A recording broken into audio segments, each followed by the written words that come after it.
Perfect. Well, I'm excited to kick this off. So good morning, everyone. Thank you so much for being here today. We are extremely excited, if you can't tell, about this webinar.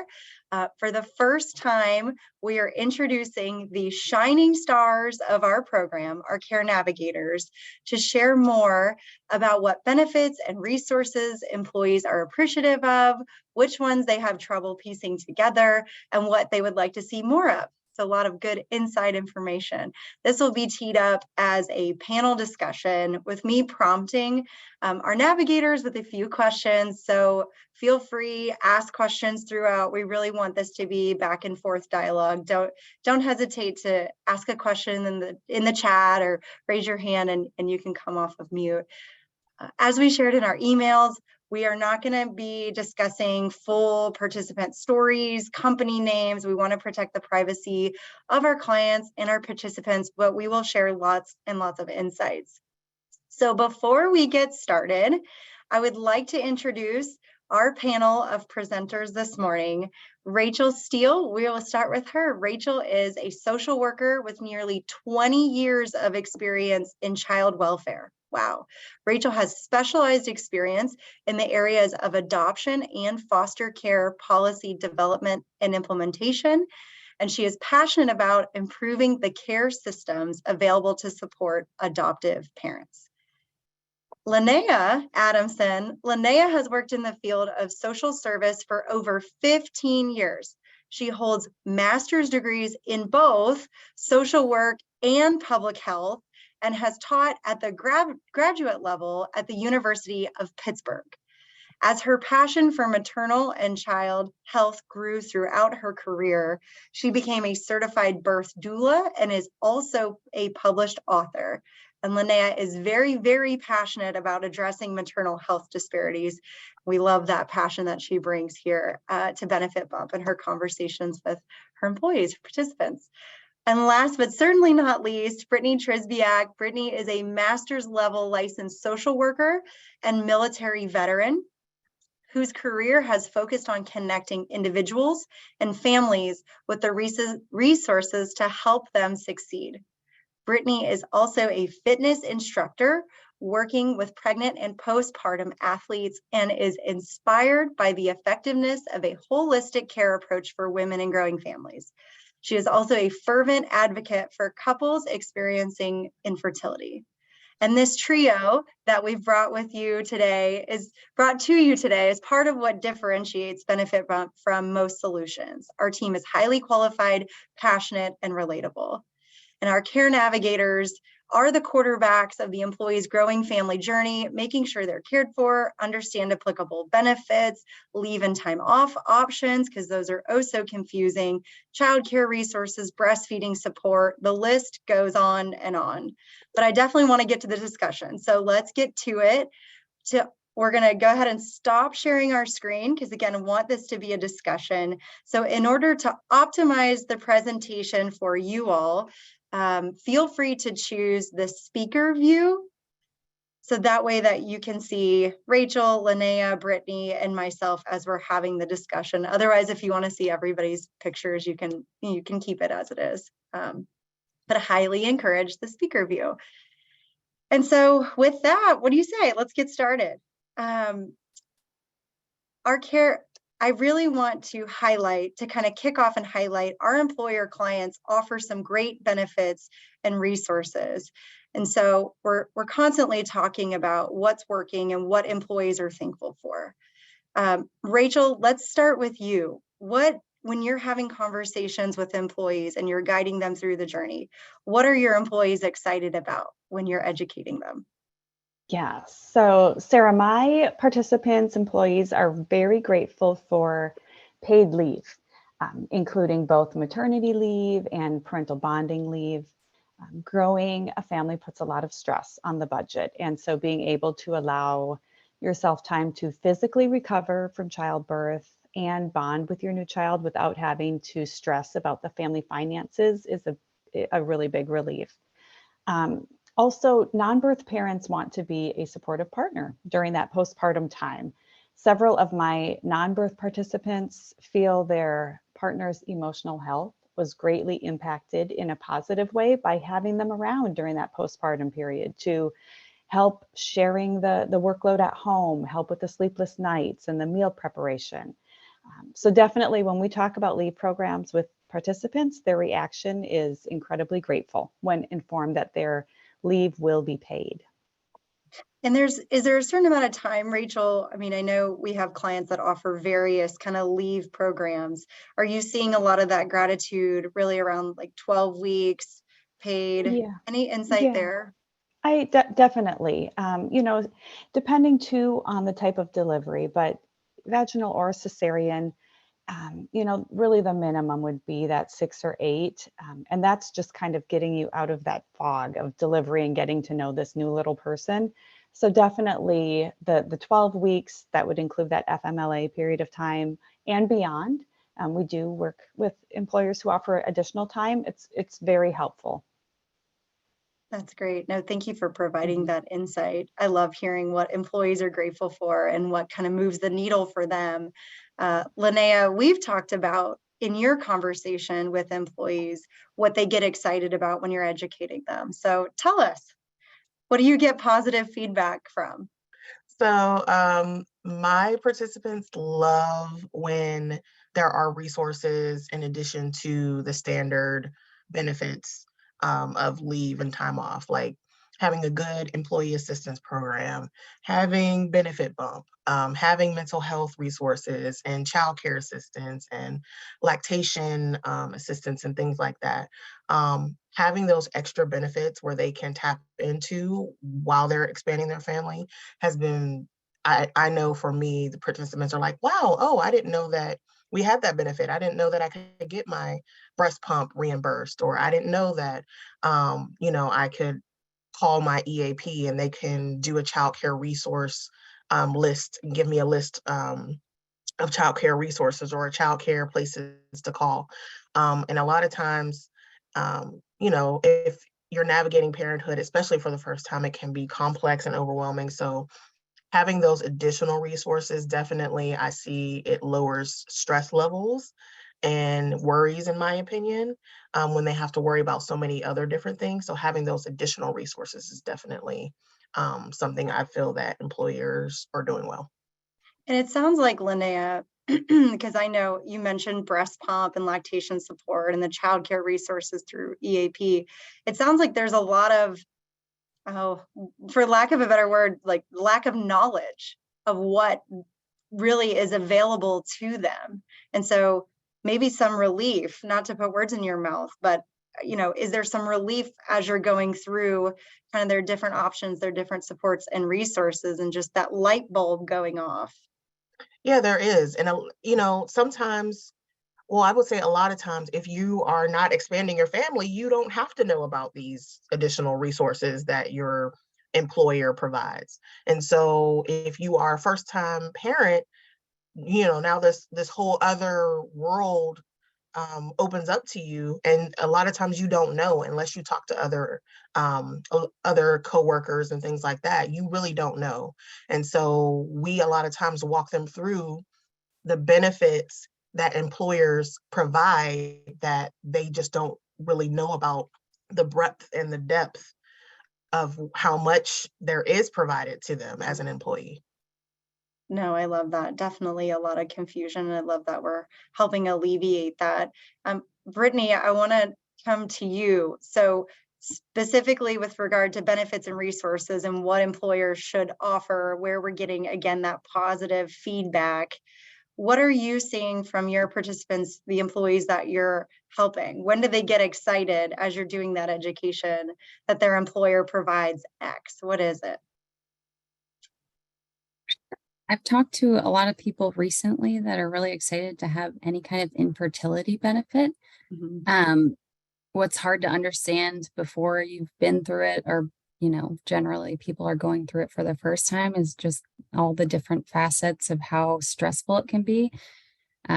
It's a different timeline than you thought it would be for growing your family. You might spend extra time out of work trying to figure it out on the medical side of the house, just to have that financial burden alleviated with the cost of medications, testing, and any kind of procedures is really like a relief for people, especially when it's such an uncertain future. At least they have the peace of mind of knowing that, like, hey, if it comes to this procedure, like I have some money provided to me through my employer to cover that. So takes a little bit of stress out of a very stressful process for them. And with that, kind of just having us as a service, so us to walk them through this road that they've never been down before, with both infertility and as new parents. It's just kind of a relief to be able to talk to someone, you know, someone that's kind of the middleman so that you're comfortable enough to tell them like, hey, you know, this is what I'm going through. And then, you know, they're really excited just to learn about what's offered, but also to have that connection with us. And confusion, I think that's come up, you know, some great benefits and resources as we've highlighted: paid leave, fertility coverage, reimbursement, subsidies, breast pump, lots of folks not knowing about that, not knowing about lactation resources that are provided. So really good benefits and resources provided by the employer. But what I'm hearing too is that there's some confusion. So definitely, you know, sort of for the next question, next set of examples, you know, Rachel, what are employees confused by as you're, you know, maybe the most? Where are you seeing a lot of the confusion? Well, kind of circling back to the leave piece, right? So it's wonderful benefit, but it's also complex.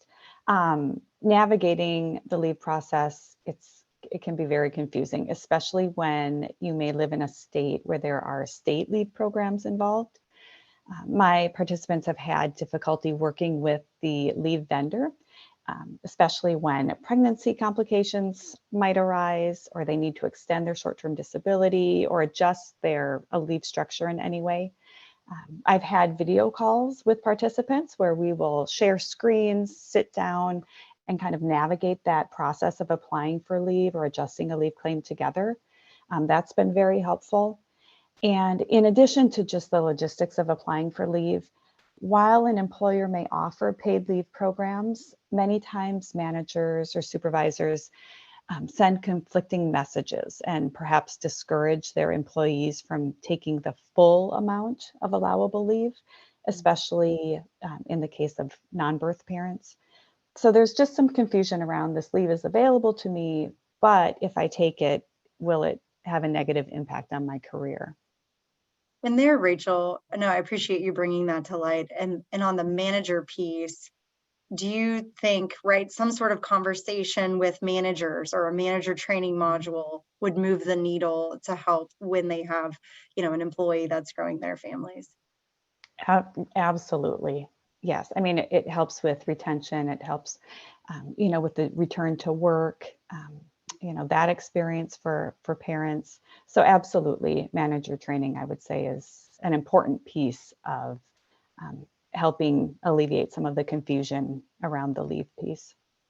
Perfect. And we will get to some good, better, best, because we love good, better, best, actionable steps and takeaways. So manager training will definitely come up when we do that discussion, but I appreciate those insights. Brittany, for you, as you're guiding employees through growing family journeys, fertility, pregnancy, you know, any path to parenthood, where are new parents, growing families, where are they confused? Sure. I think as anything, when you're doing something for the first time, you either have a lot of questions in the beginning or you kind of figure it out as you go and you learn what you don't know. I've had a lot of people that have some questions about healthcare coverage, especially as it relates to maternity care. So oftentimes, because it is new services provided, they're just not really clear on, you know, why am I being billed for this, or what is this copay, or how does this relate to my insurance plan? Is there a problem here? And that's something that we've been able to kind of walk them through.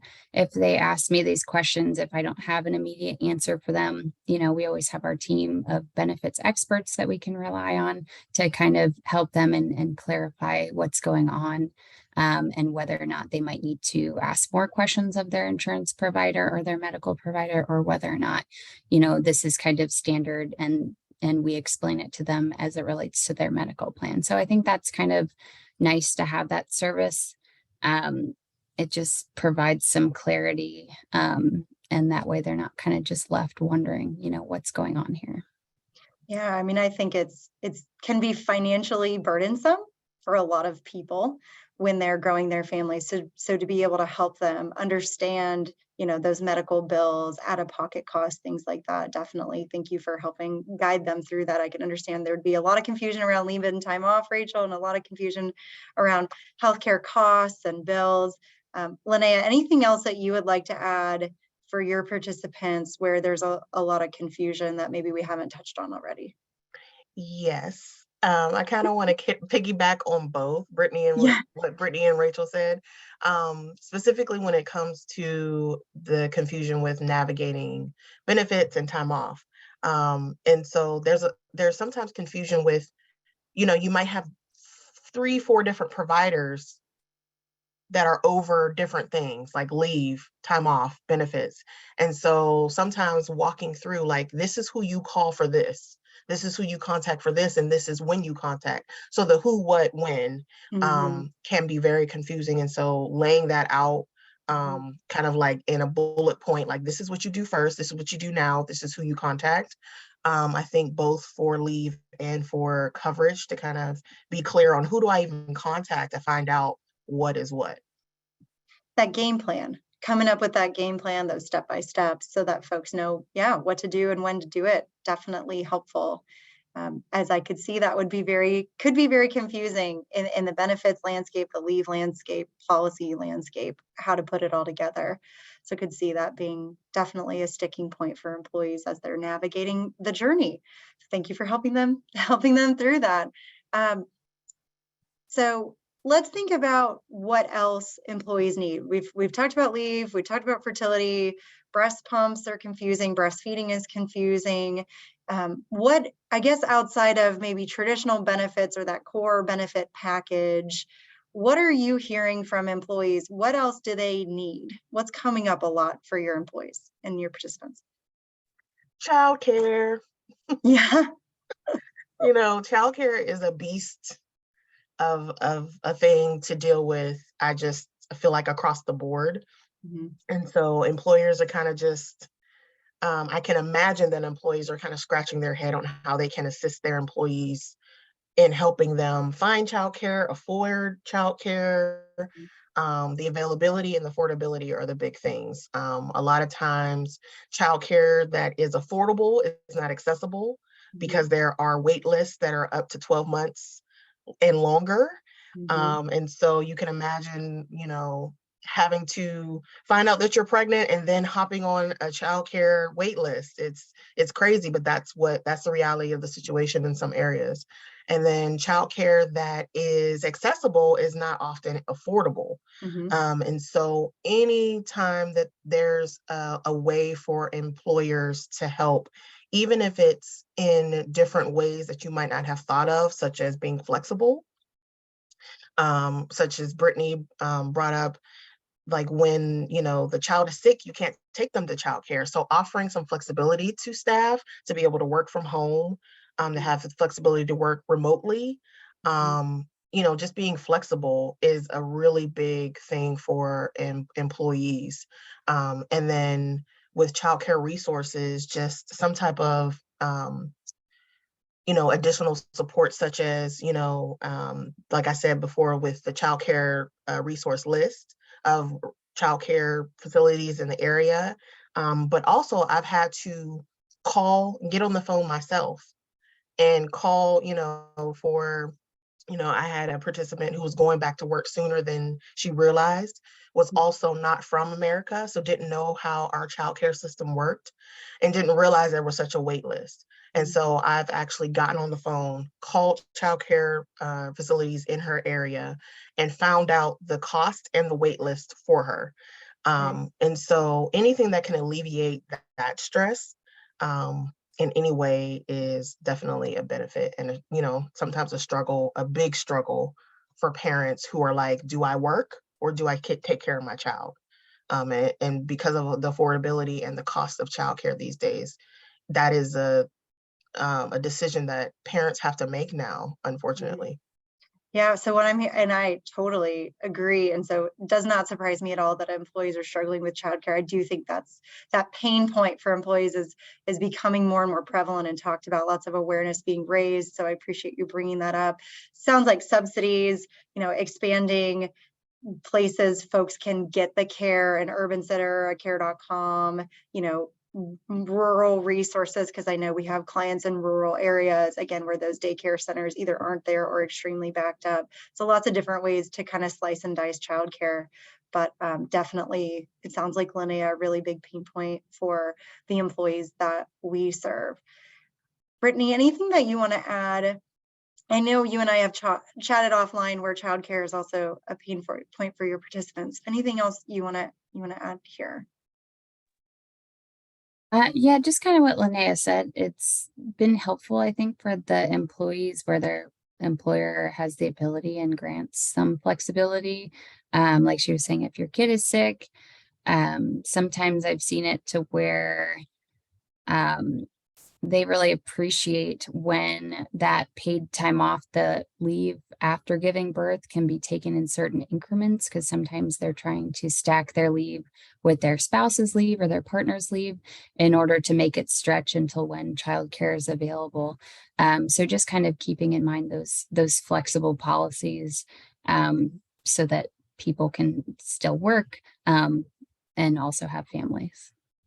I think that education piece, just to interject super quickly, we got feedback from a participant today about the number of ways, it actually an OBGYN that works at a health system, and she shared a lot of feedback around how the program was helpful, but a lot of it was so many things, needing the breastfeeding support, but the childcare piece also, her employer offered Bright Horizons and she had no idea. And I think we hear that a lot.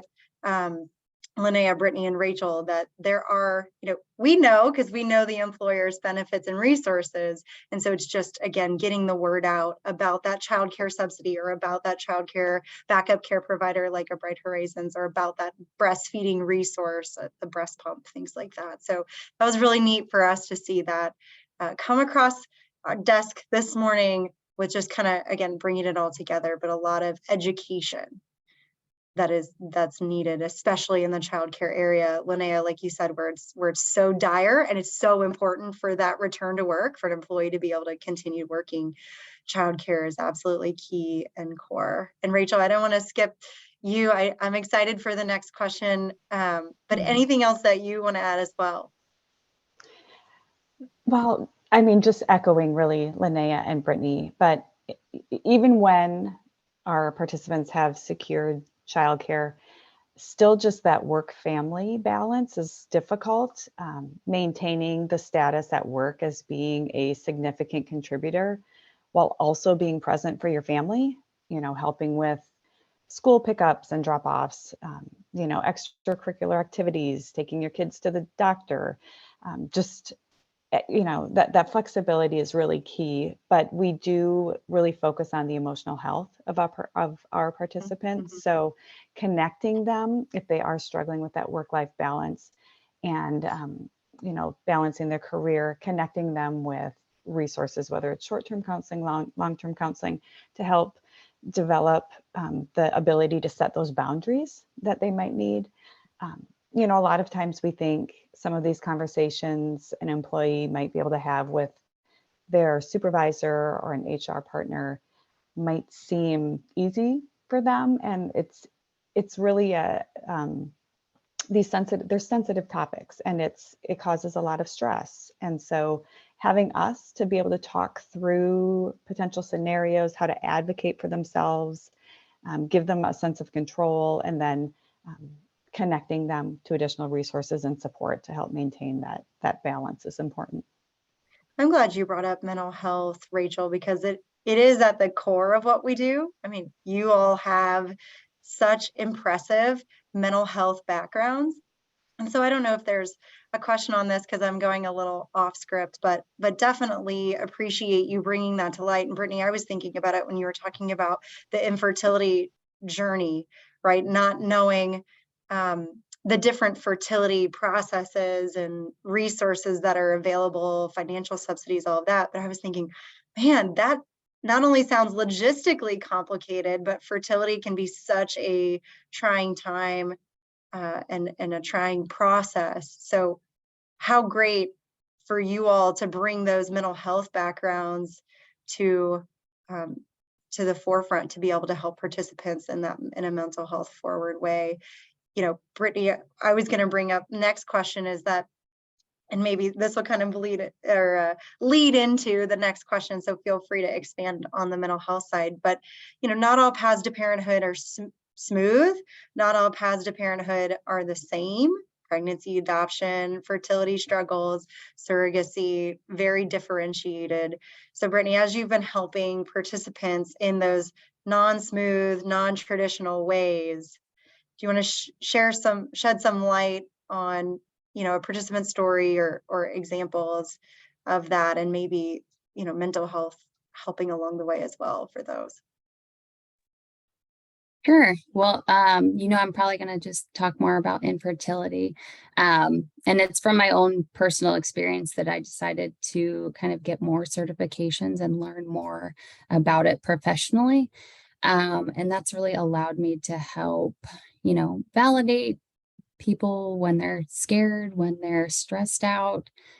And then kind of going forward with it, I've had a lot of participants then become pregnant, and that's kind of scary too. You don't really realize it because it's supposed to be this new exciting thing for most first-time parents. But if you've gone through infertility, it can also be terrifying. So just being able to say, hey, like I've been there, I understand this. And that's totally normal how you're feeling right now. And just being able to reassure them and tell them like the positives of it. A lot of times I like to tell them, you know, from my experience, it kind of made me a more thoughtful parent on the back end of it. So no matter how long and terrifying the whole journey was, the silver lining was that I myself became a better parent because I learned a lot through it. So, you know, you can too. So I think that's been helpful, hopefully, for some people. Yeah, I love connecting to resources, but also validating the emotions and then bringing that personal experience to the table as well. So you're very relatable to employees, which is definitely helpful as you're navigating it, and you can kind of be more vulnerable as an employee in having these sometimes difficult conversations as the process is complicated. Rachel, I definitely want to talk about adoption. I know you have an extensive background in adoption, and we've had a number of adoption participants.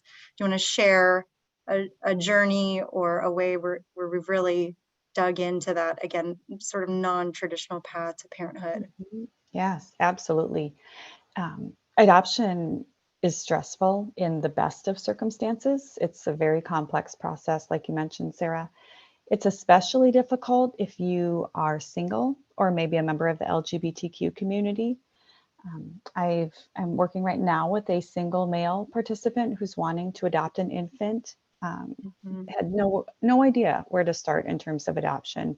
We spent a lot of time talking about the options, the cost. He really wants that experience of parenting an infant, but he knows that being a single male LGBTQ, his journey may look a little differently. So I've done some research for him on LGBTQ friendly private adoption agencies. As many agencies have, you know, eligibility criteria that include a specific religious affiliation or marital status. So kind of doing that legwork for him. He's not interested in pursuing public adoption, which is a viable option financially, but it's high risk where the infant may return back to the biological family.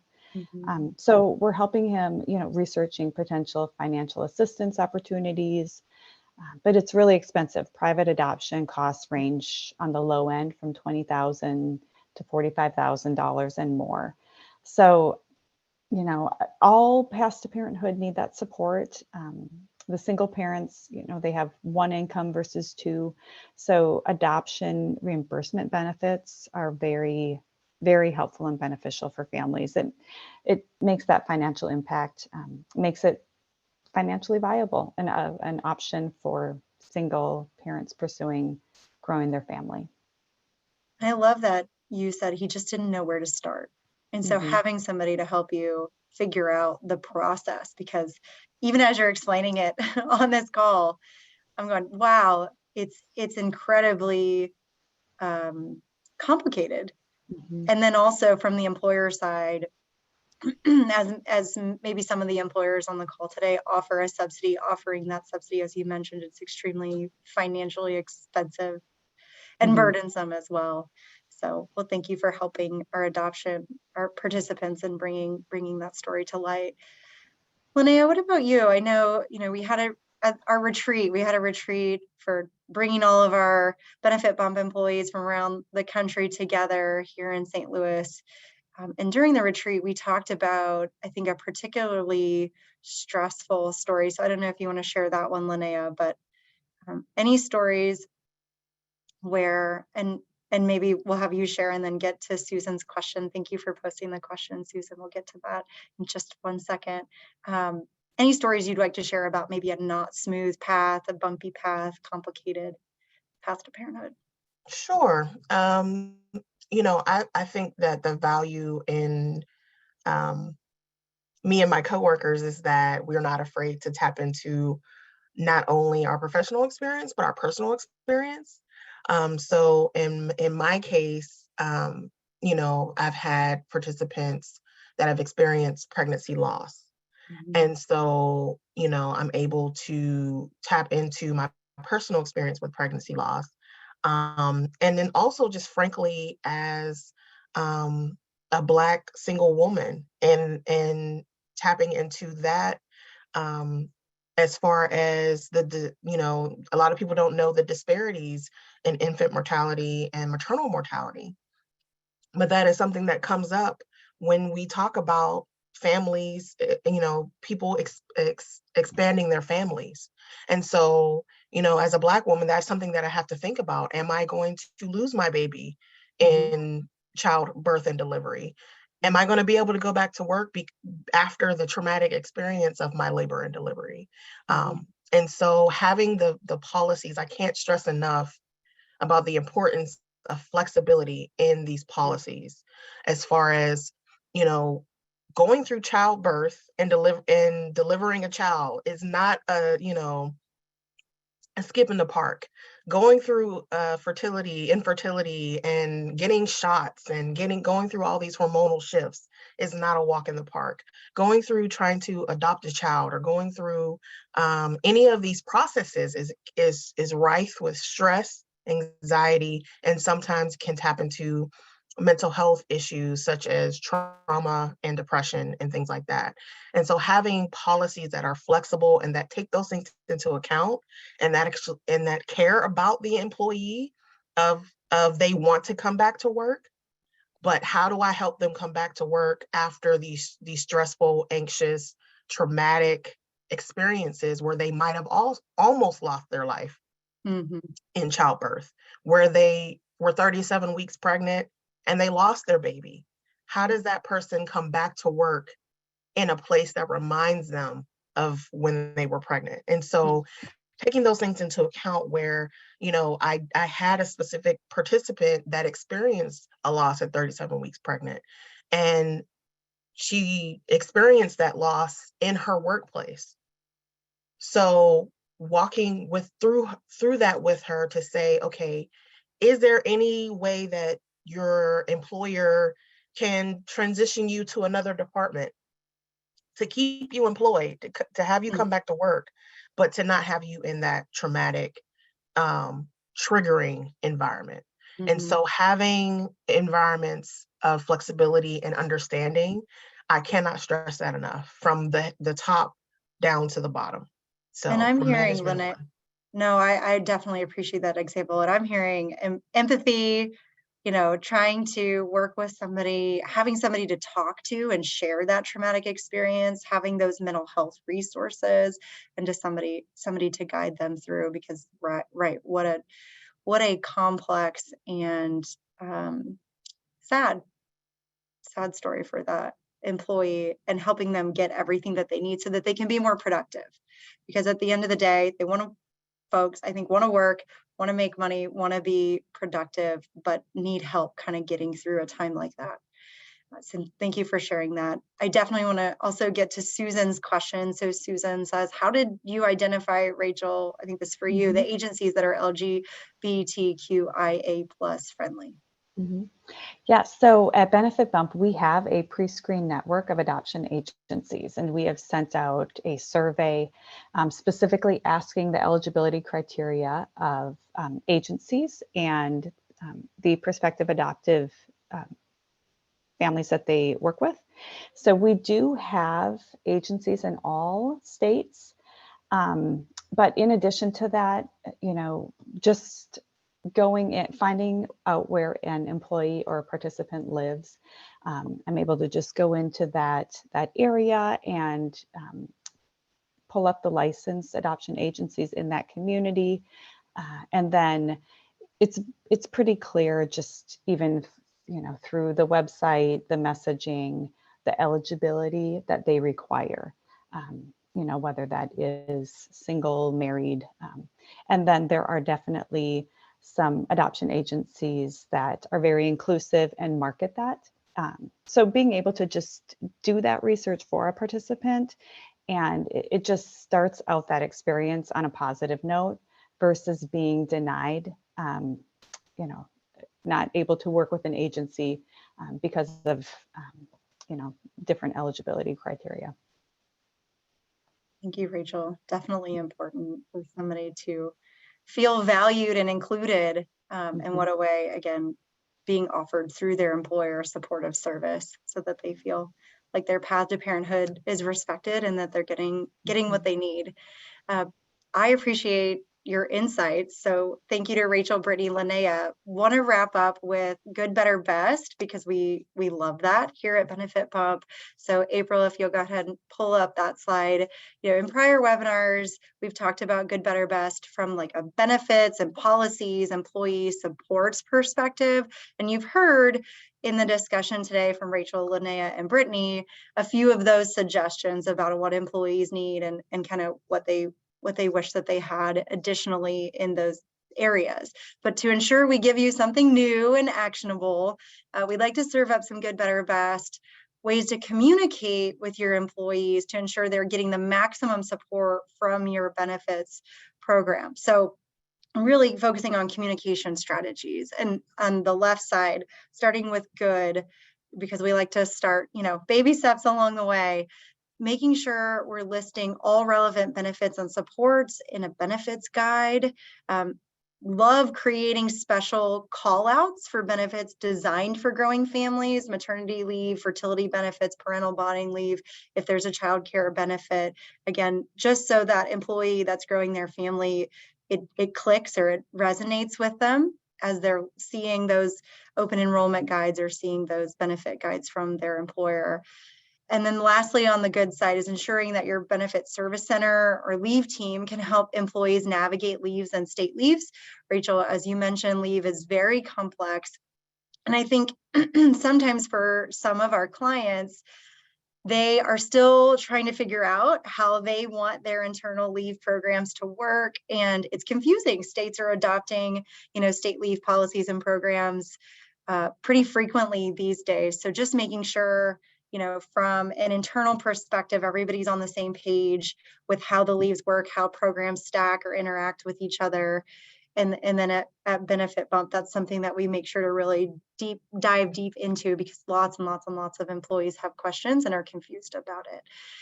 On the better side, creating a pregnancy resource guide with that step-by-step checklist on how employees should interact with the benefits, your benefits, as they're growing their family. Can't stress enough that it's confusing. I know you've heard that word a lot on this webinar. And so the step-by-step guide, whether you all create it and disseminate it internally, that's definitely something that we can help with. And it's something that we guide participants on so they know what exists and what they should be taking advantage of and when. The breastfeeding resource guide, can't stress enough that that is also really complicated, confusing. Definitely was for me. We've gotten a lot of participant feedback that they don't know how to order a breast pump, didn't know that one was covered, need help connecting to a lactation consultant. They're kind of struggling with how to get it working, because sometimes there can be breastfeeding challenges. So a breastfeeding resource guide, again, very specific on breastfeeding supports, resources, financial help, lactation counseling, all of that, so that when they're struggling, they know kind of what's available to them. And again, we can help create that for you. Your consultant could help create that for you as well. And making sure folks have access to those guides. Very, very helpful, I think, from an employee perspective. And lastly, on the best side, so training managers, Rachel, you talked about, sometimes managers either have good intentions but are misinformed, I think, on what options are available, leave options are available for employees, or sometimes managers are feeling stressed that now they have an employee going out soon, and how are we going to handle the workload, because it is very stressful, and we understand that, but it's a short-sighted stress. It's going to resolve itself sooner rather than later, and definitely employers want to keep that employee in their seat when they come back. So training managers on supports available to employees, definitely would be best practice. Again, you all could employers can create their own manager training modules and one-pagers, things like that. We've done that for a number of our clients because it's definitely a pain point that we've identified and they've identified as well. So happy to help there. We have live, trainings, self-guided trainings, one-pagers, two-pagers, lots of different ways that we can help train up those managers, because they're getting questions, they're confused, and it definitely creates confusion for employees. Offering guided and proactive support to growing families to ensure that they know what to do, when to do it, and then to help them get things done. Rachel, I loved your example of sharing your screen with an employee to help them understand the leave process and paperwork. Definitely, I know there are multiple examples of that. So again, whether employers offer it internally, a dedicated resource to become the subject matter experts in these areas, or whether you outsource that, again, to a company like us, offering that, one-stop shop, as you'll see on the third bullet point, one-stop shop resource to help pull it all together for an employee and guide them through, definitely helps improve retention, as we've seen for our book, helps improve claims costs, as we've seen for our book, and then satisfaction. So I know we said driving those warm, fuzzy feelings. I think Rachel, Linnea, Brittany, you guys definitely touched on the warm fuzzies that folks get when they say, oh, I have a benefit bump. I'm so grateful that I had somebody to walk me through all of my benefits and resources, but also I'm so grateful I know that there's a Bright Horizons. I'm so grateful, right, Linnea, that there's an EAP with a childcare resource. I'm so grateful for the fertility benefits, as Brittany mentioned, and now I understand them and can take advantage of them. So definitely having that single point of contact to answer all of their questions and be the owner of that relationship and proactive, which I know is hard for employers because there's a lot going on the HR side. And so building up that expertise and that proactivity sometimes is hard and challenging for the HR team. So we're happy to take that off your plate if you're interested. But I wanted to see if there were any other questions. I think I missed maybe one other in the chat. So it looks like this is a question around languages. Let's see, translation services available. Thank you for your question. Oh, maybe that question was answered. Did I? I answer it in the chat. Hope that's all Okay, right. perfect. Okay. Thank you. Sorry. Was just catching up on the chat now. Any other questions? This is the chance to ask navigators anything if you want.